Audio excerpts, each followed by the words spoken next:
Welcome back. I'm Victoria. And I'm Hope, and we're your favorite exes. And in Expat Life this week, what's going on with you? So, one of our resolutions for 2025 is to get our Spanish driver's license. Fun. It's not fun. Do you feel like a 16-year-old again, trying to get your license? My God. Yeah, it's a journey. We've started it, so I'm like proud of us. But yeah, unfortunately, the U.S. does not have a deal with Spain, so we can't just transfer our license over. Other countries, check your country, basically. Check your country. Because wherever you go has a different way of working rule that some countries allow you to like have agreements and you can switch it over.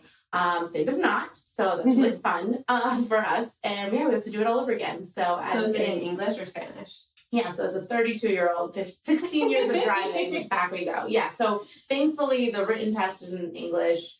The driving part is in Spanish. We're now focusing on the written, so we're in the study period of the theory bit, and it is really tough. So that is my little tidbit for the week. We are really studying, and it's challenging. Like, there's a lot more. One, I don't remember what I did when I was 16. Two, I remember being a lot easier than what has been offered here. And everyone has said, even people who grew up in Spain and did their licenses, that it is a hard exam.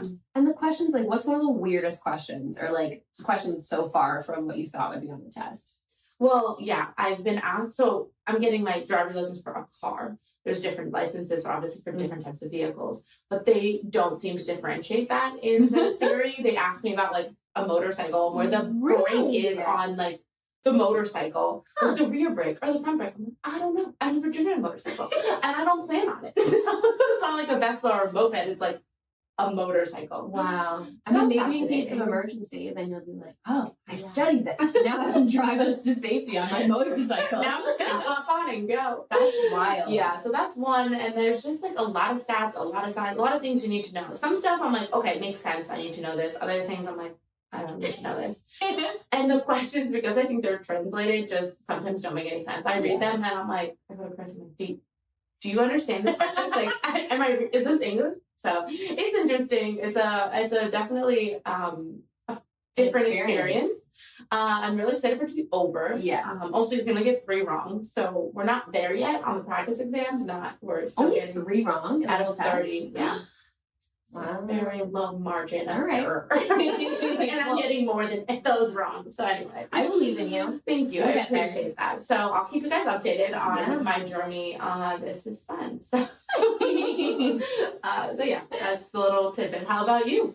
So mine is also vehicle related, but tiny vehicles. Okay. So we recently got a scooter, as you know, for Christmas for Charlie. Santa brought it. It was very exciting because Santa, we spent, which is actually what we're going to talk about today, going back to where you're from. And so we spent the holidays in New Jersey, but Charlie had requested a scooter from Santa. And I was like, Santa's going to have a really hard time packing the scooter into the suitcase. Yeah. So Santa was very kind and left the scooter here at this place for her to have a wonderful FaceTime with her Thea, explaining that Santa had delivered it for convenience for all. Yeah, of course. To Barcelona. So anyway, we're trying to learn how to actually do the scooting. And so it was funny because before we moved here, you were the one who told me, like, I'm seeing all these tiny people on scooters, like just so little. These kids just like scooting all around the city. And I was like, oh, that's fun for those city kids. Bye. And then now I'm here, and my kid is going to be a scooting city kid. A scooting kid. And then Miles, who is literally just 1, is like, I can do it too. So he's already like scooting away. Yeah. So we're trying to like manage the chaos. Yeah, the chaos. That's just every day of my life, but it's a vehicle related chaos today. It's new. It's a new journey, but that's fun. I did see them all, so I'm glad that they're becoming scooter kids. They're scooting their troubles away. Couldn't we all? Fun. I wish that was that easy.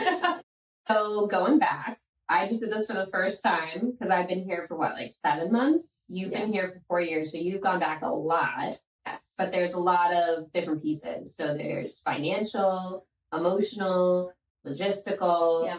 And I think we've kind of had different experiences, but I'm curious, because I can touch on my first experience, do you remember, now that it's 4 years later, what it was like the first time you went back? Yeah, so the first time I went back, it almost didn't feel real yet because we moved and about 3 weeks, 4 weeks later, um, yeah, about 4 weeks later, we went back. So we weren't really settled here. We were like we had just moved into our apartment. We had nothing in our apartment. It was just very chaotic. So it almost kind of felt like we were gone on vacation and we were going back. So I don't think both of us like related it to going home and visiting yet. Because we also hadn't brought our dogs over, so our dogs were still in the US. So I don't know if I would consider that like the first time. Because it didn't feel like kind of you've been here for a while, you would have been more settled by the time you went back for the first time. It's almost like part of moving. Like you just did it in Yes. 2 parts because you had to get the dogs too. Exactly. Yeah. So we did it, so that was really close to one another. So I would say the second time I went back was felt a little bit more real, and that's also because to give background, when I came here, I came here with my US job for about 6 months, and then I had to switch and find a job here. And around the 6 month period after being here, we hadn't planned to go back yet. We had other plans like later in that year. But I actually had a family emergency that popped up in that we obviously didn't expect, and I pretty much booked a flight like 2 days later. So I would say that was the first time that it felt real, that I didn't live down the street or like even 20-30 minute drive away where I had grown up. And that was definitely a different type of feeling, because obviously you plan to go back for normal reasons like weddings or family events or whatever it is, but you don't really think about, oh no, like what if something actually happens in your life and your family needs you. And at first I remember my dad being like, no, don't come back, it's okay, don't worry about it, I've like got it. And I was just like, no. And the more we talked, like, I'm coming, it doesn't matter, I'm coming, I'm booking a flight, I'll be there in like 2-3 days. And I pretty much and Chris was very supportive. He was like, go back, I'll take care of the dogs, I'll be here, stay as long as you need.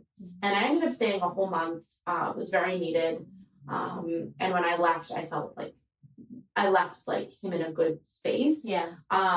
Which made me feel good. But I was lucky in one sense that I had just ended my job. It was the last day of my US job, and I was going into an unemployment, like looking for a job period. So weirdly enough, like timing worked out that I didn't have to consider anything but being there for my family. But yeah, it's an emotional feeling, like to touch upon the feeling like I'm not there and I'm not physically around to help. It's tough. Like you feel bad. You like want to be able to be there in like 5 minutes. I think also, I mean, you were there so quickly, but I feel like that's something to consider when you're thinking about becoming an expat, because realistically, depending on what your financial situation is, what your like life setup is like for me, I think about that a lot. One, because I have anxiety and catastrophic thinking is my thing.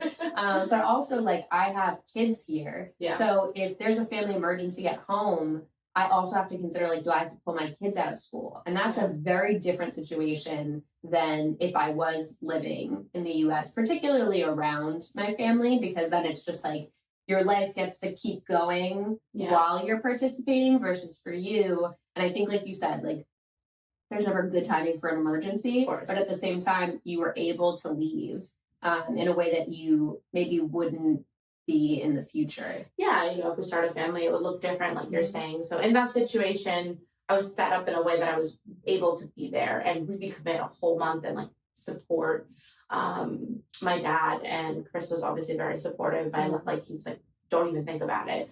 And so I was lucky in that sense. But yeah, it's definitely something to think about. And it wasn't really something I had thought too much about moving. I mean, as you know, we kind of just went for it. But it definitely makes you it's definitely something to think about. don't like go down terrible, like, the paths of thinking like, oh, the worst thing in the world, because I don't think that's obviously healthy either. But consider, like, what would I do in a situation? Like, what position am I in? Am I coming over alone? And is it like I can just hop on a flight? Do I have a job? Is my job, flexible? Do they let me, just do that? Pick up and leave? Do I have a partner? Do I have animals? Like, do I have kids? How does that look? And having the right conversations with your partner, because for Chris and I, like, I would do the same for him. If there was something that his family needed, I would immediately say, go, don't even question it. Yeah. And I think it's important to have these discussions like you would have with Trevor, and make sure, like, okay, if something, generally you don't have to pick an emergency, but if they needed me, what are you okay with, and how long? Because ultimately it started, I was only going for 2 weeks, and I ended up extending it another 2 weeks, and I was able to, like I said, to do that. So I think having those discussions ahead of time and being aware of what you're okay with. Obviously that can change depending on the emergency, depending on the situation. You can adjust. I don't think anything's set in stone, but just being aware of what the other person, if you are with your partner, do have kids, would be okay with. Yeah, I think too, if you don't have a partner, it's good if you have a sounding board of like a trusted friend or, sibling or something like that, even parent, talking through those scenarios. Yeah. Because I think that making it feel realistic, it's just a good thought experiment, because I think also sometimes people have expectations and you're not clear on them, and that might not be the best person to talk to about it, especially because it's emotional that you left in the first place. So then going to that person directly and being like, what are your expectations if this happens? It might not align with what you're thinking. So you could definitely have that conversation, but I feel like there's something that we both had in our partners where it's like, you get to kind of talk about the situation, but not with necessarily the people involved. And I think there's something good about that. But that person can be anyone. So I think that's just something good to think through. Or even another expat. If you having conversations of how they've dealt with it, doesn't have to go, darker. But if you're having a deep conversation with a doomsday. friend, we don't want to go doomsday, but it's realistic. I think there's different reasons to go back. There's happy events and things that you're planned in advance. There's also just, hey, I want to go home and visit. And then there's sometimes things you need to go home for. Yeah. And so that's it was a little bit of a, the second time was really real in a different way. And then we also had a ton of weddings. The most weddings anyone has ever had. There is no one like Victoria. I think we talked about a different episode, you meeting people on planes. When you were in your peak wedding season, I was like, oh, you met somebody? I was like, when's their wedding? Are they coming to your wedding? Yeah. There was a lot of jokes and a fair amount. Yeah, it's really rooted in reality. But yeah, you guys did have a lot of weddings to plan to come back for. Yes. But did you have 7 in 1 year? 7 in a year. One, I think in the year of our wedding, we had 8. Maybe it was 8 actually. So this goes into prioritizing. I mean, there's so much to going home. There's things you don't want to miss. There's a lot of topics. It's really tough. Even you had 2 kids, and I wanted to be there. I know COVID was still there was still nervousness around that, but there's things that you have to miss. Yeah. And that's a big part about being an expat. And there's things that you don't have to miss, and you have to figure out how you're going to prioritize it and what that looks like. Yeah. And for us in general, we went back pretty much for an event or a reason every single time we went home. Yeah. If it was for 2 weeks, if it was for a weekend, which we can talk about that later, do not recommend. And we had to prioritize. We couldn't make it to all 8 weddings for different reasons. And financially, it's expensive. We do a lot of planning. We do a lot of Black Friday deals. We plan our stuff in advance. Our trips, especially our trips back to the US, very far in advance. So pro tip, I do recommend, even if you're not a planner, consider at least planning around events and booking things in advance. Yeah. So the second you wait, those flights are super expensive. And that's what we would do. We would know what the year looked like, and we would sit down either before January or around Black Friday. Honestly, they have some really good Black Friday deals. What is it, Black Friday? Isn't that what they call it? Like Black Friday. So that is a big tip that I would recommend. Give yourself the time to plan going back. Unless it's an emergency, you know when there's a wedding. You know when there's an event. Have your friends. I used to tell all my friends that got engaged, I'm like, the second you know your date, it does not matter. Yeah. Tell me so that we know in advance that we can book it. Yeah, so, before you have like the pretty save the date invitation, just like tell me so I can book it. Logistically, I need to know exact dates. It is tricky though, because I think like, and we'll touch on this, there are obviously a lot of great things to going home, but I do think it's probably the most challenging part of being an expat, because even take the weddings piece, like if your friends are getting married, and obviously there are situations where this isn't the case, but sometimes like in Massachusetts, we had a ton of weddings that were in Massachusetts. So if you're living there, you can drive up, stay over a night, 2 nights if you're in the wedding, and go home. But that's not the same when you're an expat. And you have to account for that financially, especially if you don't have your house anymore or your apartment anymore, and you have to find lodging for longer. Like the flights are more expensive for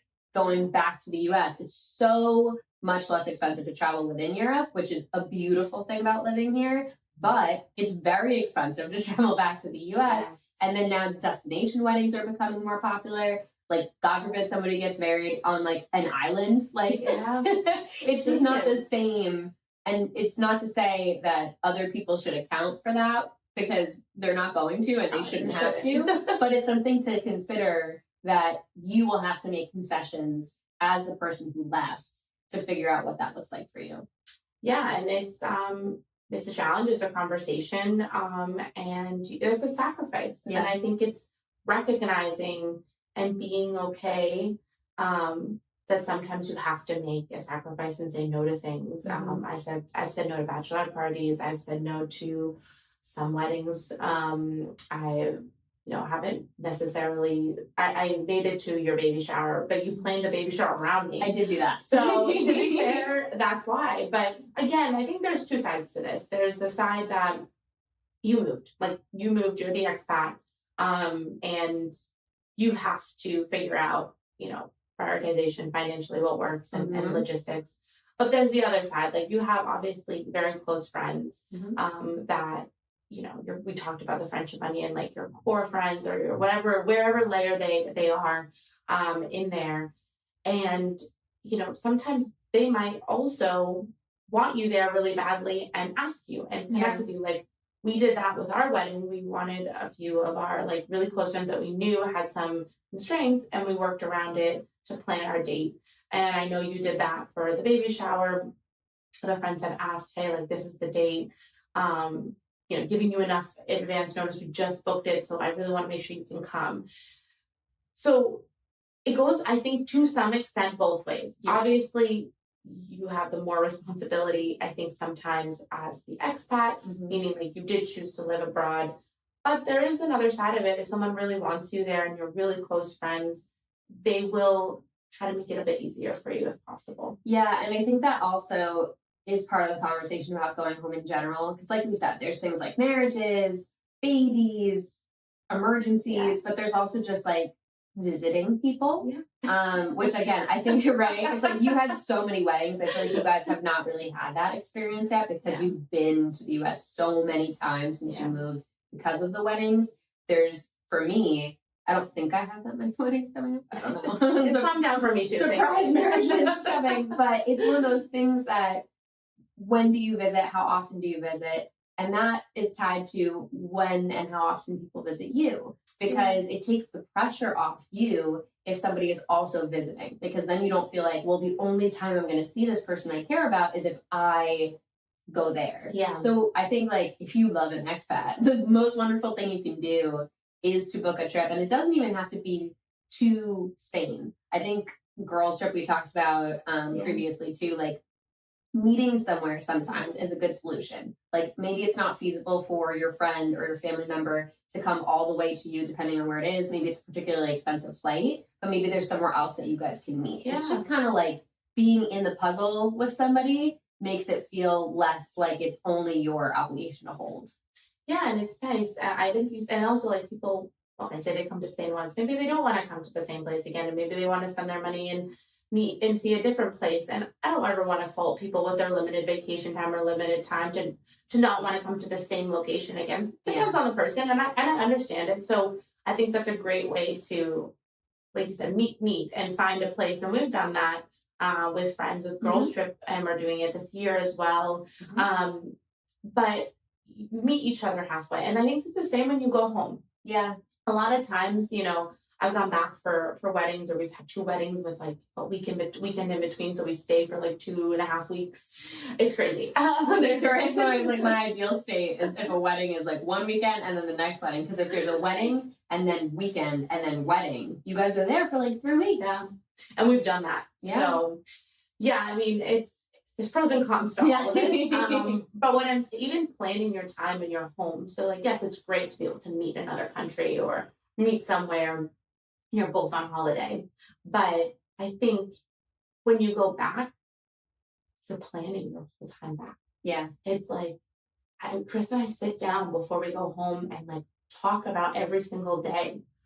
Like, okay, we're working this day, we're doing this at night, it's like, who are we seeing on this day? So, and you don't take time off when you go home. That's a whole other topic as well, is the vacation piece and actually taking vacation days. So there's a piece of planning. So like, I do recommend this. It's something that, even though it sounds like a little crazy, has helped organize myself a bit more, because I'm like maximize my time with everyone. Yeah. And also allows me to, a lesson learned all in this in one is allow some me time. Because half the time I come back from the US, I'm more exhausted than when I left. And I feel like I need a staycation to recover.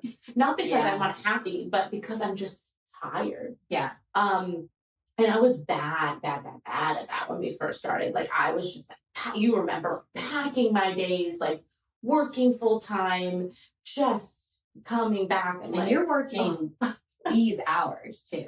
So like oh no, you're working. Well, some days you do, right? Depends on the day. Yeah. Which is what though? Don't you wake up at like?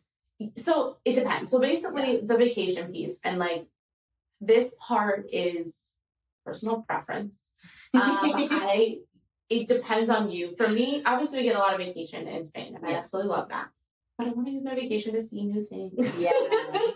So I think it's that balance of and going back, and also people work when you're going back. They're not on vacation, so you're also not seeing people during the day if they're working. So I think that it depends on what you want to do. There's no right or wrong. It also depends on your job. I'm lucky I work in a global company, and we have a certain amount of weeks a year that we can work from other places if you get it approved. So we tend to both work when we're there. But what I have done more recently is starting to take a few days here and there, because ultimately I was pushing myself unnecessarily and like making myself exhausted, emotionally, physically, getting myself sick sometimes. I was like, for what? After, doing some self-reflection and working on myself too. Learn from our mistakes. Exactly, is making sure you're taking care of you. And it's really hard when you want to see everyone, when you want to see your family, when you want to see your friends, when you're trying to meet people halfway, or you're trying to go to them, or you're trying to logistically figure out, do you have a car? Because in the US you need a car for everything. Where you probably don't have a car anymore because you sold it. Yeah, no car. Or against your lease or whatever. Exactly. So there's so many moving parts to it, but quick tidbit, something that I've learned is planning it helps a lot ahead of time before going, and planning in you time, relaxing time, and taking, for me, because I don't like taking full vacation when I'm there, I'm allowing myself a few days here and there to truly give myself time recovery. And when I fly home, I used to land and work like a crazy person. I don't do that anymore. You land at what, like 6:30, and then you're working by 9. some Brutal. crazy things like that. I don't know if I hit my 30s and I was like, what the heck am I doing? I'm too tired. But anyway, those things, and then the working piece. Thankfully, my company lets me work U.S. hours. What I tend to do is when I first land, since I'm jet lagged, I'll work the first couple days EU hours because I'm already Awake. jet lagged anyway, Yeah. and I'm done by noon, which is helpful. Yeah. So that's the working piece. So yeah, there's no right or wrong, but it has helped me to plan it out. Yeah, I think the overscheduling thing too, like you can do that just with seeing people as well. It doesn't always only have to be about working and taking the days off. It can also just be you have this feeling of like, okay, I haven't seen anybody in a while. I want to see everyone. And I felt like that when I went home for the holidays, and I stopped myself, had a moment with you, we discussed. Again, like the best thing in life is being able to have like an other significant other where you're just like really laying it out and like having an honest conversation, because there were so many people I wanted to see, and I just stopped myself from reaching out to them and organizing it on this trip. Yeah. And I felt guilty about that, because I do think I had this feeling of like, if people know I came back and they didn't come to see me, will they think they're less important? And that's hard. And I think the best thing you could do is over communicate, which I think I could definitely do more of. I also have like mom brain to the max, so communicating is like a rough time for me right now.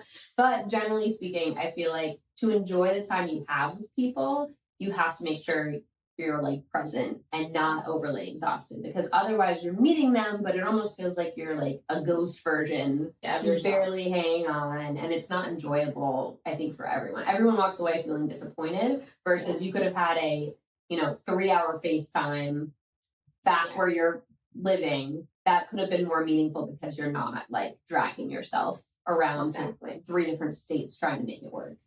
Which is a lot. Yeah. And I feel like even prioritizing like sitting on the couch and snuggling time, like you don't always need to do something. Yeah. And I think I also recognize that like sometimes it's just being with your friend on the couch and just chatting and kind of going back into those college days or like post-college days when things were just seemingly a lot easier. And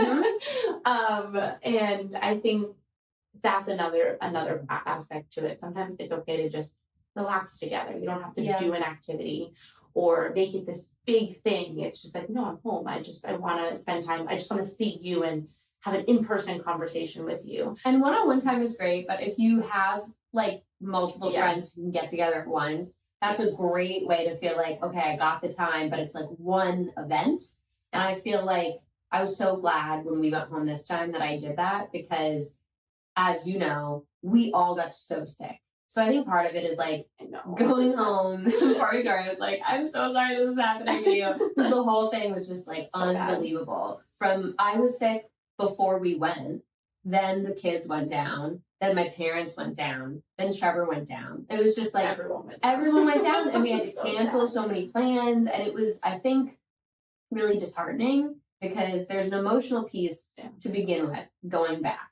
Because I had never gone back in the 7 months that we've been here. So this has really started to feel like home to me. And I'm not even going back to Massachusetts. I'm going back to New Jersey. So, which I think I would have had different feelings if I went to Massachusetts, because I've lived there since 2011 in Massachusetts. Yeah, so if that's what they both feel like home, because where you grow up. But also my parents don't live in the same town anymore. So it's like different house. Yeah, it's different. Yeah. It's just different when you go to the US, but you're not in a space that like you're really familiar with. So I was really excited to see my parents and have like the grandparent moment with the grandkids. That's a whole other episode about like managing those kind of feelings and the guilt around that. But I had an expectation and a vision in my head about having all this time with people, and especially having kids. Like you want them to see that snapshot in time of how little they are, because they grow so quickly. And so that was really hard to just like be sick and like not see people and feel like you spend all the money, you're jet lagged, you have jet lagged toddlers. Like it's an Olympic sport. And I'm sure different. It was really tough. But I mean, we worked it out. We were able to see some people. We love the daycare rule of like seeing friends with kids, where you're like, okay, nobody has a fever for 24 hours. We're doing it. Like, gotta appreciate that. But yeah, I think managing that expectation of it's good to plan, Of course. but also give yourself a little grace that like it may not go to plan. Yes. That is a good point. I mean, for you guys, like, how did you feel about the fact that, because for us, like, we were a little bit more mobile, like, we could grab in a car and just kind of go somewhere if we could find a car. But, it allowed for that. But with kids, obviously, that looks a bit different. And I know your parents are generous to let you borrow their car and stuff, but how is like feeling like, can I be mobile when I'm home? Because like you were just in your house, people came to you. So how does that feel for like another visit? It's kind of like reverse culture shock. Like it's not like I've been here a million years, but I'm so used to my life here because the difference for me, I'm sure it would be different if I had been living in Boston versus a suburb, but I walk everywhere here. We walk to school, we take the train. Like it's so different than cars. And again, I will not be getting my Spanish driver's license. So for me, and also we were sick on top of it. So it really felt like I wasn't even back in the US. It just felt like I was with my parents, which was nice because we got that quality time. But I went out once to urgent care and once to meet friends like for dinner. So I was inside the house for 2 weeks. Like it was just, we were all like sick bumming around. And to the point where we actually, again, to talk about like the financial costs, we had to move our flight because Miles got a double ear infection the day we were flying. So there are just like things that come up, but I do think it was one of those things that like, I expected to have a lot of feelings about, I don't know, like a knowing, because we are still figuring out, like, will we stay here? Will we go back? Like, I really felt nothing in terms of like, it didn't make a difference to me of figuring out, will I stay, will I go back? Because it wasn't like a true experience. We didn't go anywhere. It wasn't like living an American experience. It was just living in a house. And put it into a home and left there. It's just like a really different. So I'm excited for the next visit. Because I do think it'll be more, okay, when I'm here, what is that experience like? We're going places in the car. Just like a general feeling. I mean, there's like differences, right? Like you go to America and there's just like things that are like very American experiences, like going to CVS. Like, that's a very different experience than here. Like we have pharmacies, but they're so different than CVS. Like you have to ask the pharmacist if you want medication. You can't just like go over and be like, here's my Tylenol. Like there are differences. So there are things that I think you experience when you're back home that probably make you feel a little homesick if you weren't. Or it gives you confirmation of like, I'm really happy that I made this change, but like I will report back because I was just in a house. You had a very different experience. And I think, like I said, my first experience was also kind of weird. It felt like I was going on vacation. And then the second one is like, you're not really going back to enjoy yourself. You're managing a crisis. Exactly. So two different things. So I understand the first time is a bit weird and you just had a particularly frustrating experience with the sickness. And I think, I'm sure parents listening to this can relate to. Every parent I've talked to with their kids' first year in like school is like, I was always sick. They're always sick. Everyone was like ill at all points. So you're just going through that right now, which it's just never fun. Sickness just sucks. So I mean, there's big feelings, generally. So I am curious. We'll talk about it again when you've gone back. For your next venture. And also, I think that things feel a little more weighted. Like we were all sick, and I was so excited to go to my little cousin's play because she was going to be Lydia in Beetlejuice, which is so cool. I was so excited, and I felt like, okay, I'm like part of the family. I'm participating in this thing, and it's something I would have done if I lived in the U.S. still. And I don't get that many opportunities to do stuff like that because now we're here and we couldn't go. And I waited until like the hour before to make the call because I wanted to go so badly. So I do think that it brings up a lot of feelings when you're home of like, is this the right decision based on like relationships and like what I want? It's like, it puts into perspective why you move and what, I guess it's like not what's important to you, but like when you come home, does it feel, it's prioritizing and it's like, does it feel like that's the only opportunity you have to show up for people? And hopefully it's not. And I think that's what I came away with. I was like, I feel like I could do a better job while living here of like trying to figure out ways to like still show up because I do that with my friends. But for some reason with my family, it feels like the in-person time. I think that's because I grew up like that. Like we spent a lot of time together. So I feel like I have to noodle around like what are ways that I can do that from afar. Did you feel like in Massachusetts you were able to do it more? I mean, it's like been a weird few years because of like COVID and having little kids, but like I always went home for Christmas. I always went home for Thanksgiving, holidays. Easter. Yeah. And then there were like breaks and stuff that I would be home and I would see my family. So I think it's been like a transitional few years, but it was always like I want to do this. It just felt like we had to make a choice that felt out of our control because of like health stuff that we felt like we had. And again, everybody made different decisions, but for us, it didn't really feel like it was in our control because we were trying to like keep our kids safe. But now it feels like a choice because we chose to move here. That's true. And I have a lot more guilt and I think about it more than I did before. That's fair. Yeah, I mean, I think that when it comes to prioritizing and thinking it through, I think that's why, I mean, planning can go awry, as we know. That's why I think sometimes planning and thinking about it ahead of time is a good way to approach it because it allows for you to think through, okay, what can I do when I'm there and be present? Mm-hmm. And we're saying be intentional about the time that I'm spending with people and realizing that maybe this time I'm not going to see them.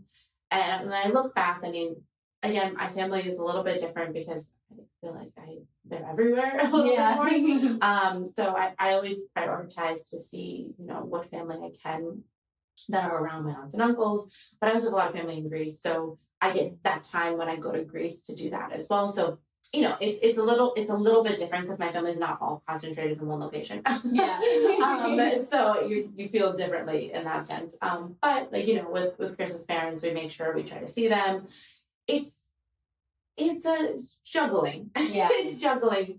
And you do feel guilty. There's things that you can't attend. I think I sometimes look at my year and I'm like, okay, like if I see friends here, or family comes to visit here, and I break it out of like how many times a year have I actually seen them in person? Is it like when I'm in the US only? Is it when they've come visited? Mm-hmm. Is it, you know, when we've done a girls trip? Because even thinking about we saw friends in end of September, early October. So it's like you haven't gone not seeing anybody in that time. Yeah. But it's different going home. So I think there's two sides to this. It's like you want to make sure you see people in person because the in-person part is the valuable time. But when you go home, you want to certain things you want to do. Like for me, for example, something that you'll probably learn about me is my mom passed away 5 years ago, and I always want to go like visit her grave and like see her. And to me, that's like very, very, very special. And like I feel like I need to plan that. Like I need to make sure that in my days, like I have a car and I can go drive and see and have that quality time. And I want to just sometimes do it alone. Like I don't necessarily want like, and Chris wants to come sometimes too. It's not because I love him, but sometimes you just want to do some stuff. Like it's very it's a personal thing, and I don't get to go there often. So I really want when I'm there to do that because it's important to me. So certain things that are important are things that maybe, you know, there's a restaurant you really like, you need to visit it. Like, it's in your town or it's in your city and it's something you need to do. So planning that time as well, not just with connections, but for yourself, I think connecting with things you miss. Like there's as much as you might love your new life, and we absolutely love it here, we still like have small things we miss here and there that when we go back, we try to do and enjoy. And I think that part is also important. And I'm not saying things are always important, but like places and memories are important. Experiences too. Yeah. I think the food thing is something everyone can relate to. Like I immediately was like, I go to New Jersey, I'm gonna get burritos. Like, that's just a given. You're like, I got this. Yeah. Exactly. There's just things that you grew up eating or doing and you want that. You want to experience it at least like once when you're home. Yeah. And I think it's important to build that in as well, not just like over scheduling yourself with people. And also I feel like what I appreciated, especially because you were there for 4 years, while I was here, or maybe a little 3.5, is you were always like super understanding. And I feel like all of our friends have been super understanding of like, do what you can. Yeah. And I think like vice versa, if you have a friend that's an expat or you are the expat, like give each other grace. Like, Yeah. I was always trying so hard, and like it was always really nice to be like, it's okay, like if you can't make it, or it's okay if you can't come to this. Like, don't make people feel worse. Like, I Right. already feel probably about it. And like I felt very like comforted by that. Like, even though like I wanted to do the thing, or I was making the extra effort, it was like, it's okay if like adding another time to visit me is too much. Like, Yeah. don't worry about it. Just be honest. Yeah, and be understanding. So I think that piece is giving each other grace is super, super important. And I always felt like I felt very I appreciated it so much. Yeah. And anytime I was able to get, like, I felt like both of us, like both sides, felt so happy. It's like never enough time, but Yeah. it's like you both appreciated the time you did get. And I always would give, and I do this anyway, undivided attention, like Yeah. phone down, away. Like we talk about, even flipping it sometimes is not enough. I understand parenting when you have kids is a little different with phones, but like truly like being present in the moment Yeah. allows you to keep those memories even like a lot more alive. Yeah. And feel real. So I think those little tidbits of giving each other grace, being intentional, playing when you can play. Yeah. Um, I think everything you're saying too is like, think about how you're going to fill your cup, because like you said, you don't want to go back just to feel like you need a staycation. You don't want to be completely exhausted. You're going to be exhausted to a certain extent because there's jet lag and like there is a lot to do.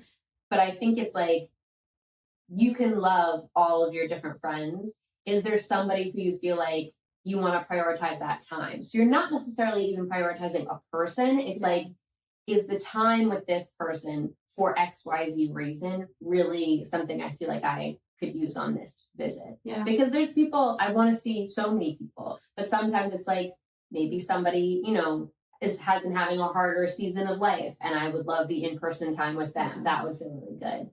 There's just so many different reasons that you could want to see somebody. But think about what it's going to mean to you and be intentional about that when you are prioritizing, because you can't see everyone. Don't see everyone. It's not a good idea. Don't do it. Don't Not do worth it. Exhausting. Don't do it. And then just, I think, again, over communicate, which is a lesson that I'm going to take my own advice. Like, let people know that you love them, but also like hold the boundaries and be like, it's okay. You can feel a little bit of guilt. It's okay. But then really just like you said, phone down, let yourself be in the moment, enjoy the time you have, because it's so, so, so nice. It is. And speaking to your point of examples, for example, I remember we had a girls trip coming up, and I was going to see a bunch of the girls, but there was a couple people that weren't going to make it on girls trip, like including you at that point. You couldn't come. You had just had Miles. I was going to say, I think I was either super pregnant or I just had Miles. No, I had Miles. Literally just had Miles. Like 2 weeks later, it was girls trip. So you obviously were not going to come. Yeah. So I prioritized seeing you. I prioritized seeing 2 or 3 other friends that weren't able to come. And I just said to the friends, I'm going to see you in a week. Like, I'm going to see you in a week. Like that. And I don't have I had limited time that time to be. I was there one of those long weekends that I decided to go back to the US. Again, don't recommend. So that's a great example of it. Like, I'm going to see you, or I'm sorry, but like I'm going to prioritize these people that I don't have the time to see, or it's going to be a lot longer until I see them again. And family combined, like we would have like Chris's parents come to my aunt's house. If it was like a short period of time, or if we were staying with my dad that time, maybe we were like we'll stay a different time with Chris's parents. Like, we were trying to figure out, depending on the situation, what we were doing, who we were seeing, combine families, try to have like a big dinner with families. People want to see you. Yeah, it's almost like hacking your trip. Like, you know what I mean? Like, you're finding ways to maximize like being present and time together, but who you can see. And I also think, just like a logistical tip that we really capitalized on, sometimes like if one partner needs to go back, like if you have a partner and they're going back to the US, that's a really good time to go back, because one ticket, if your company is going to pay for one of you to go back, if you can make it work, even if you weren't planning a trip, that is a really good time to go. And for us, we felt like that was a way to ease the financial burden of it, now that our daughter is older than 2 and now counts as a person on an airplane. She's officially a human. She was a ferret, but now she's a human, apparently, according to the airlines. But Yeah, it's just one of those things that like in whatever way you can make it easier, if you're adaptable and you're open to that, then I feel like it is great. Like we went home earlier than we would have for the holidays. And even though it meant missing a little bit of school, it was just something that we were willing to adjust. It wasn't my perfect plan. I didn't love it. I didn't love the idea of it at first, but like the important thing was it was a give and take, and it was a way to make it just better in some ways. So I think if you can plan a trip around going, because Chris also goes back for work too, and I have never planned it around the. Interesting. Yes, it's not smart. Okay, pro tip. Well, you know what it is that because we go around like actual like events for the most part, Chris's work conferences have never overlapped with like the events. Yeah. So it was either like right after we just gone or like not long after. And we also have the dogs. Yeah. So because we had been going back for the other ones, Chris, it didn't make sense for me also to go back with Chris. And last year when he had his conference in Boston, we were just started renovating. We bought our apartment, we were renovating, and financially we were trying to also be smart. And this year we had just traveled, so it wasn't as clear cut. Yeah. But normally you're correct, smart idea. But it just didn't work out the couple times that Chris has had to go back. But for him, it's also really nice because he gets to see people extra, and that's always a great thing. A free flight. Who doesn't love a free flight? Sometimes, especially too, like if you are partnered, like you don't always have to go together, and I think that's a big thing too. Sometimes it feels like you're so used to taking trips together, but like there is something nice sometimes about you just have only like if you have like some separate friends, you only have your friends to focus on. Like there's something nice about that, and like taking time for yourself is good in general. Absolutely. So it's like a nice opportunity to hop on that and just like try that out too. And when he went back, like I told him stay longer. Like if you have the first week, you don't have to come back right away. So he extended his trip and stayed for 2 weeks and was still covered. Like he stayed with his parents, he saw friends. And that was really awesome for him. Like it doesn't have to be together. Like I wasn't there. And honestly, funny enough, when we go back, we do a lot of things separately too. Like he's like, we have friends. Obviously, I love his friends too, and he loves my friends. But sometimes you have to prioritize seeing your people. So like we've split up. We've gone different places. Like I remember we were at a wedding. He went back to Boston. I went into New York City to see friends, and we've just made it work. Yeah, so sometimes you see less of each other on the trip. I never see him. But you know what? It's okay. I mean, I live with you. I love you. We're here. We're all together. Like when we're in Barcelona. So when we're home, it's okay to not be doing the same thing. I think that's another pro tip. You don't have to be with your partner all the time. Like let them do, and you do you, and you'll see each other when you go home. Yeah. Obviously with family, we always saw like family together. Like he would come and see mine, and vice versa. For the majority of things. Yeah.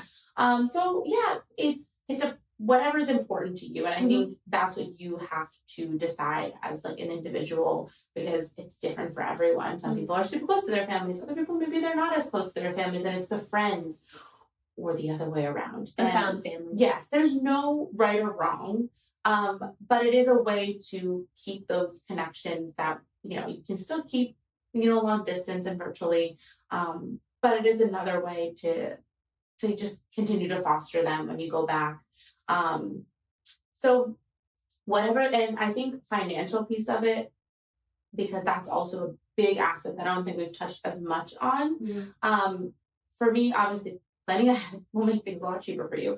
And looking for those deals. I love a good deal. Get a credit card that has travel points. Yes, which is also an interesting thing when we can talk about like costs and living abroad and bank accounts and all of that. Yeah. But yes, the credit card points in the US, like being able to, if you're coming from the US, you know how it works. Like definitely getting a travel card helps. There's obviously the deals and ahead planning, but this is like a fun project if you're going to a wedding. And you're like going with like, your friends there. And we don't have kids, so this is easier if you don't have kids. But we share like, because the hotel rooms are massive. There's 2 queen beds. Like the amount of times I've been like, what other couple or like 2 girlfriends want to stay with us for these 2 nights or 1 night? And it brings down the cost a lot. Like we don't care. We're like, who wants to share a room with us? Like, who wants to be our friends? Like, yeah, exactly. And we've done that with a lot of people, like couples or with two of our girlfriends. Like, Chris is like, I don't care. Like, we've all just, we've been friends for so long, it's fine. And everyone's comfortable. But we've done that a lot, which is definitely helpful when you're trying, to save some money. But budgeting, I think, is a really good way ahead of time, because you want to also travel. At least for us, we want to travel within Europe. We want to travel other places. So to balance that all out, and I know you guys budget too, budgeting every month, being aware, kind of planning ahead of time, what big expenses or what bigger trips. And when you do go back, being smart. Like, we obviously don't stay at a hotel when we're back in the US. We always stay with family or friends, unless it's a specific wedding in a very specific location. And we're very intentional about how much we spend when we go back too, because the truth is, now we make like a Spanish salary, which is fine here and fine in Europe and stuff, but like the US is more expensive, and it's something that we do like to consider when we're back. So financially, don't consider it a vacation. Consider it its own visit. It's an own type of visit. Yeah. We eat at home, we would get groceries. Obviously, sometimes we're with his parents, that they would get groceries. So really depended on where you work. I think whenever you travel to a place, at least for me, I feel like I have this inclination of like, okay, I'm not going to make a single thing. Like, I just like, I'm going to buy every piece of food that I consume, because it's like a very, like, you're not at home. So it just feels like, but you're not on vacation. No. And you can certainly do it like that. And especially, I mean, I've never done this. There's like a version of this where you could go like meet friends in a different part of your country, but it's not exactly where you're from. Like, there's a lot of different ways to do it. But like you said, if you do have like family, friends, people that you're staying with, like, get groceries, like live like a person who is like, you live there. Yeah, exactly. Even though you don't pretend that you live there, because I think your budget will thank you afterwards. Because it's like, it's the same reason you don't take PTO if it's not for rest purposes, because you don't necessarily need to be utilizing it for that. Exactly. So there's a lot that comes with it. There's, like we said, the emotional, the logistical, the financial, but all of that is to say that you just have to ask yourself, what are my expectations when I go back? What am I expecting from it? Be okay with it not going as planned.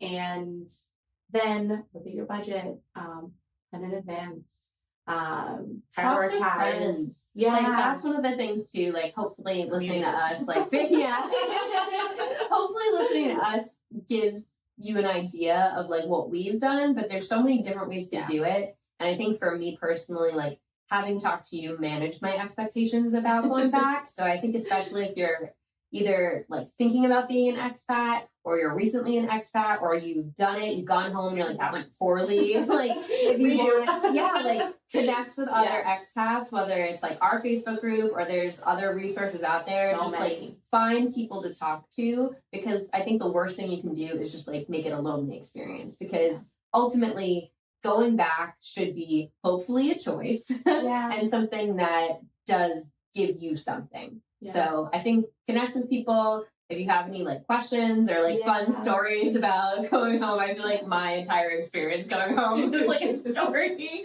but we definitely love to hear it, and it's just exciting to hear like how other people do it. Maybe we'll learn a thing or two that I can exercise on my next trip. Tip and trick. Always accept some tips and tricks. Yes. And I think the last little tidbit is, I want to say, is it's okay with whatever feelings you come back with. Because sometimes, just as a side note, like Chris and I come back with different feelings about the trip, about how we feel. If there's like, some people feel homesick when they come back, not because they don't love their life here, but it just like, there's this sadness of leaving. So all the feelings are okay. Yeah. I think reminding yourself you can still love your life in one place and have sadness leaving the place that you grew up or is your home, and that's okay. Thanks for listening to today's episode. If you're enjoying the show, we'd love if you consider subscribing and leaving us a 5-star review. And for more content, you can find us on our YouTube channel or on socials like TikTok, Instagram, or Facebook at either Your Favorite Exes or Your Favorite Expats. We'd love to hear from you, so feel free to tell us your thoughts in the comments, DM us, or shoot us an email at yourfavoriteexpats@gmail.com.